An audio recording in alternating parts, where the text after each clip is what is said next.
Assalamualaikum warahmatullahi wabarakatuh. Selamat pagi, salam sejahtera bagi kita semua.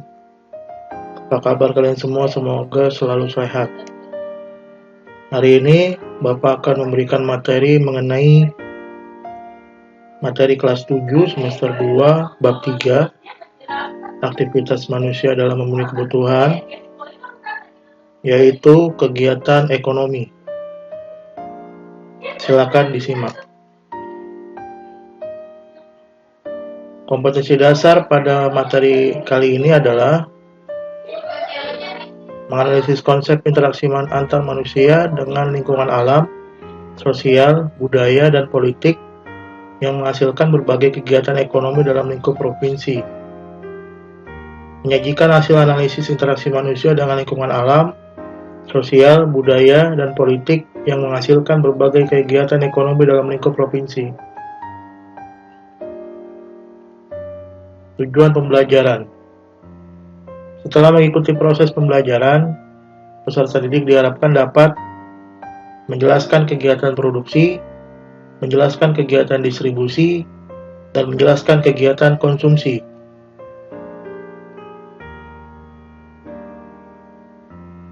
Baik, kita akan masuk materi kegiatan manusia untuk memenuhi kebutuhannya, yaitu kegiatan ekonomi.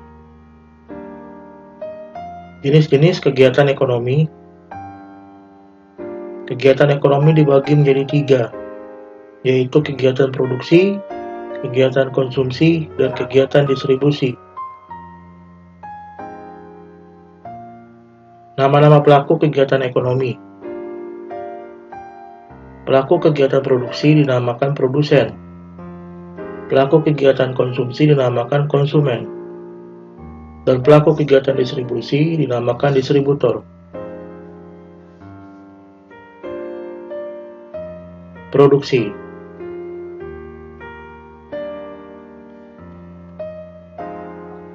Produksi adalah kegiatan manusia untuk menghasilkan barang atau jasa yang bernilai ekonomi tinggi.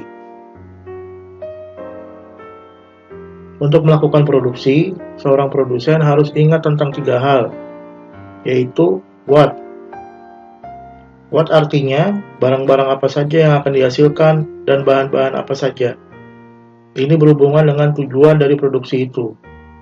Tujuan produksi untuk menghasilkan barang produksi atau barang konsumsi.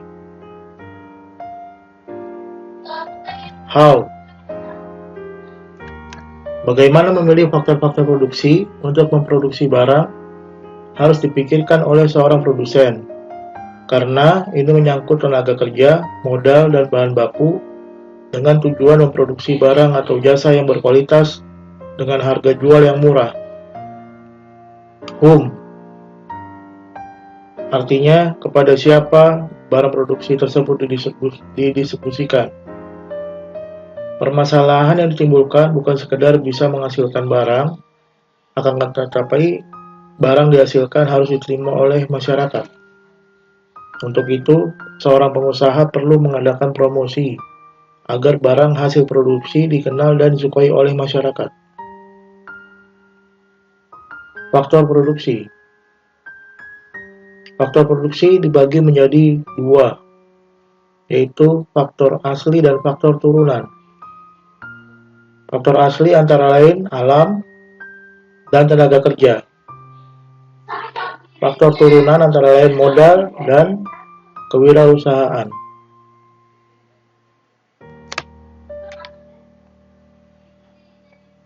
Faktor alam diantaranya termasuk tanah, air, udara, dan bahan tambang. Artinya adalah faktor yang berasal dari alam, secara alami memang sudah ada. Dan hutan. Faktor tenaga kerja. Faktor tenaga kerja dibedakan menjadi 3, yaitu tenaga kerja terdidik atau skilled labor, tenaga kerja terlatih atau trained labor, dan tenaga kerja tidak terdidik dan tidak terlatih. Tenaga kerja terdidik adalah tenaga kerja yang menempuh pendidikan formal. Contoh tenaga kerja ini antara lain dokter, guru, konsultan. Tenaga kerja terlatih atau trained labor adalah tenaga kerja yang memiliki keterampilan yang terlatih. Contoh, montir, sopir, penjahit. Tenaga kerja tidak terdidik dan tidak terlatih adalah tenaga kerja yang tidak mempunyai keterampilan, seperti tukang sapu, tukang sampah, kuli bangunan, atau pekerja kasar lainnya. Berikut adalah beberapa contoh tenaga kerja terdidik.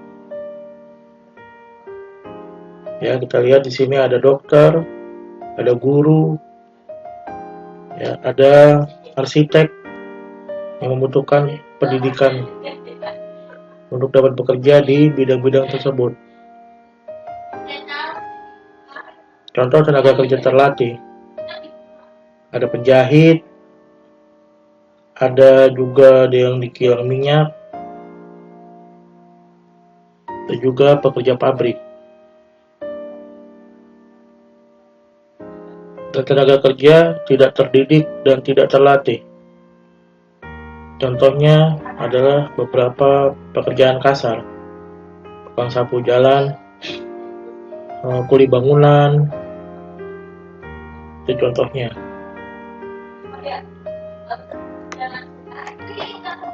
Faktor modal.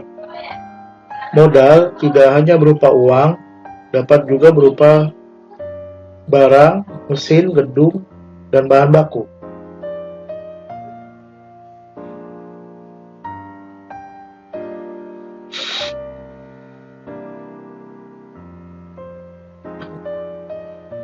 Modal dari segi bentuknya ada modal konkret atau nyata dan modal abstrak atau tidak nyata.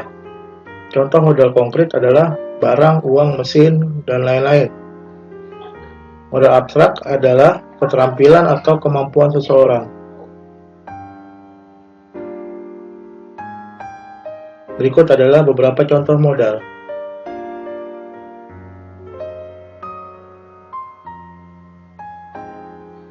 Faktor kewirausahaan. Faktor kewirausahaan artinya kemampuan seseorang mengelola kegiatan produksi.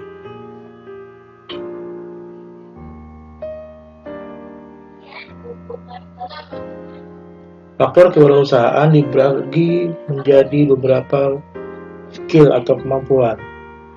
Pertama ada organizational skill, ada managerial skill, dan technological skill. Organizational skill maksudnya adalah kemampuan dalam mengelola organisasi. Managerial skill adalah kemampuan dalam memimpin dan memanage organisasi atau perusahaan. Technological skill adalah kemampuan teknologi yang diterapkan dalam perusahaan tersebut atau organisasi tersebut guna mendukung produksi. Nilai guna barang.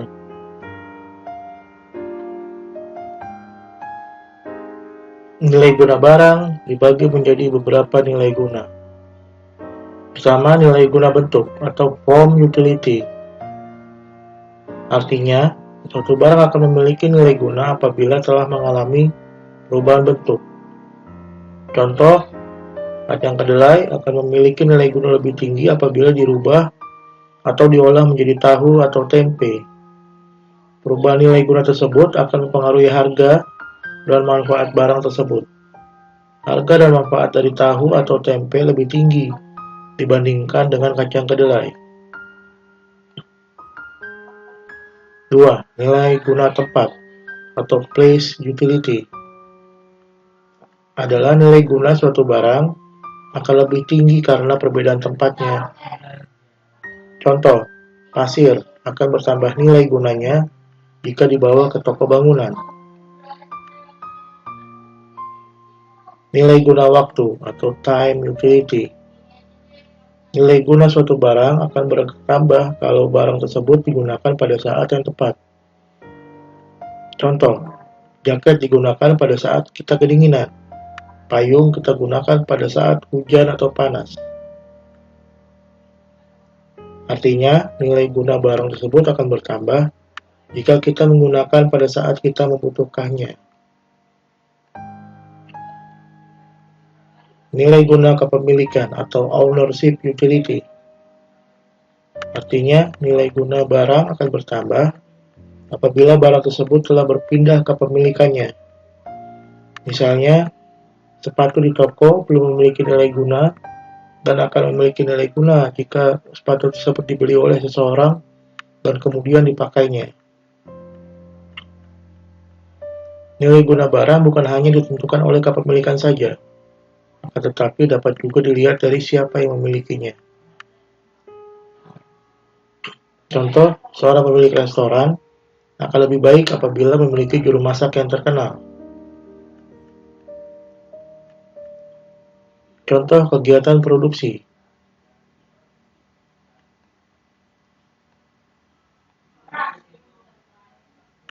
Kegiatan ekonomi yang kedua adalah kegiatan distribusi. Pelakunya disebut distributor. Tujuan distribusi adalah menyalurkan barang dari produsen ke konsumen. Tujuan yang kedua adalah agar hasil produksi lebih berguna bagi masyarakat. Tujuan yang ketiga adalah kebutuhan masyarakat akan barang dan jasa terpenuhi. Tujuan distribusi yang keempat adalah agar kontinuitas produksi terjamin. Artinya kontinuitas di sini adalah produksi akan terus-menerus meningkat.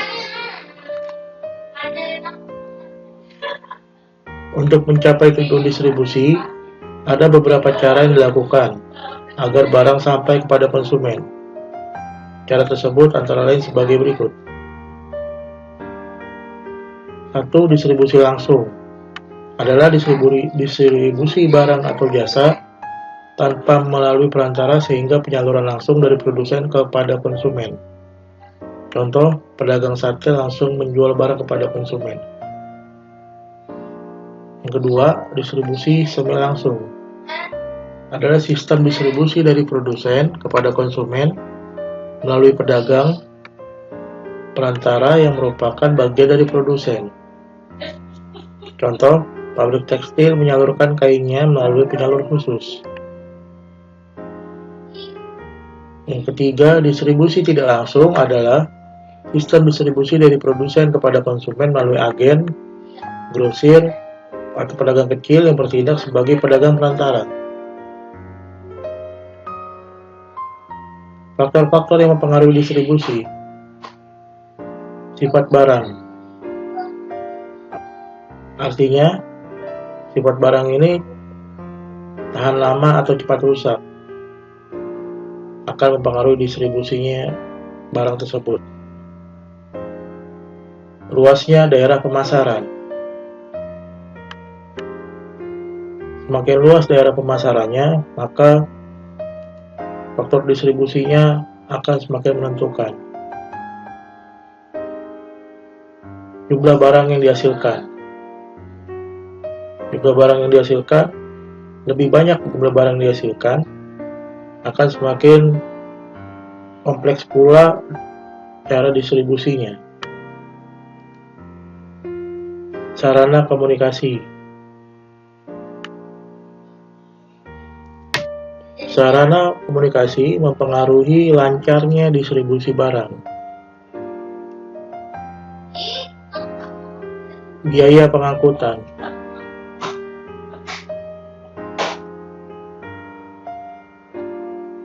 Biaya pengangkutan ini berhubungan dengan luasnya daerah pemasaran. Jika daerah-daerah pemasarannya atau distribusinya dekat, maka semakin murah. Jika semakin jauh, maka transportasinya akan memakan biaya yang cukup banyak. Kegiatan ekonomi yang ketiga adalah kegiatan konsumsi. Itu merupakan contoh kegiatan. Konsumsi adalah kegiatan menghabiskan barang atau jasa. Pola konsumsi. Faktor-faktor yang mempengaruhi konsumsi seseorang. 1. Usia, jenis kelamin, tingkat pendidikan, harga barang dan jasa, kebudayaan masyarakat sekitar, pekerjaan, dan pendapatan.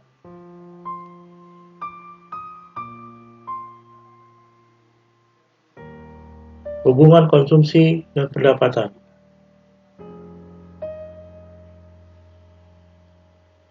Pendapatan diperoleh dari konsumsi ditambah dengan tabungan yang kita punya. Tabungan sama dengan pendapatan dikurangi konsumsi. Demikianlah materi yang Bapak sampaikan untuk saat ini. Kurang lebihnya mohon maaf. Wabillahi taufiq wal hidayah. Wassalamualaikum warahmatullahi wabarakatuh.